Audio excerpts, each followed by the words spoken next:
বোর্ডে রান থাকলে ফিল্ডিংটা ঠিকঠাক হলে বাংলাদেশের বোলাররা কি করতে পারেন সেটা আরেকবার প্রমাণ হয়ে গেল। 178 রানের লক্ষ্য সেট করে দেওয়ার পর প্রথম বল থেকেই আক্রমণে যায় বাংলাদেশ দল।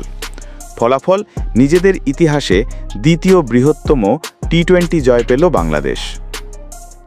প্রথম স্পেলে আগুন ঝরিয়ে যান শরীফুল ইসলাম। 3 ওভার বোলিং করে 12 রান দিয়ে নেন 2 উইকেট। নতুন বলে স্ট্যাম্পে আক্রমণ করে গেছেন।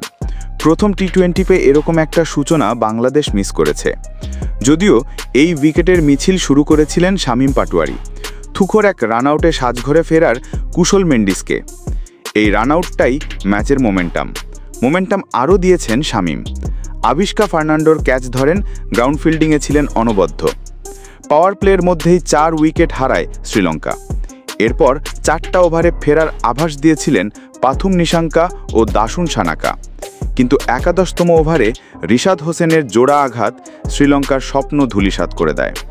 73 রানের মাথায় সপ্তম ব্যাটার হিসেবে 20 রান করে সাজঘরে ফিরে যান দাসুন সানাকা। বাকিটা সময় স্রেফ নিয়ম রক্ষার মিশন। দাসুন সানাকার বিদায়ের পরেই শ্রীলঙ্কান গ্যালারি ফাঁকা হতে শুরু করে।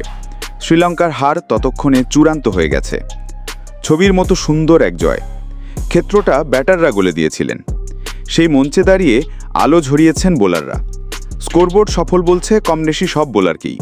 সবচেয়ে সফল অবশ্যই রিশাদ হোসেন। 3 উইকেট নিয়েছেন। তাকে যোগ্য সঙ্গী দিয়ে গেছেন শরীফ সাইফুদ্দিনরা। দুজনই নিয়েছেন 2টি করে উইকেট। মিরাজ মুস্তাফিজরাও উইকেট শিকারের তালিকায় নাম তুলেছেন। সবার সম্মিলিত চেষ্টায় মাত্র 94 রানে অল আউট করা গেছে শ্রীলঙ্কাকে। ডাম্বুলায় স্মরণীয় এক রাতের 16 কলা পূর্ণ হয় মাত্র 15.2 ওভারেই।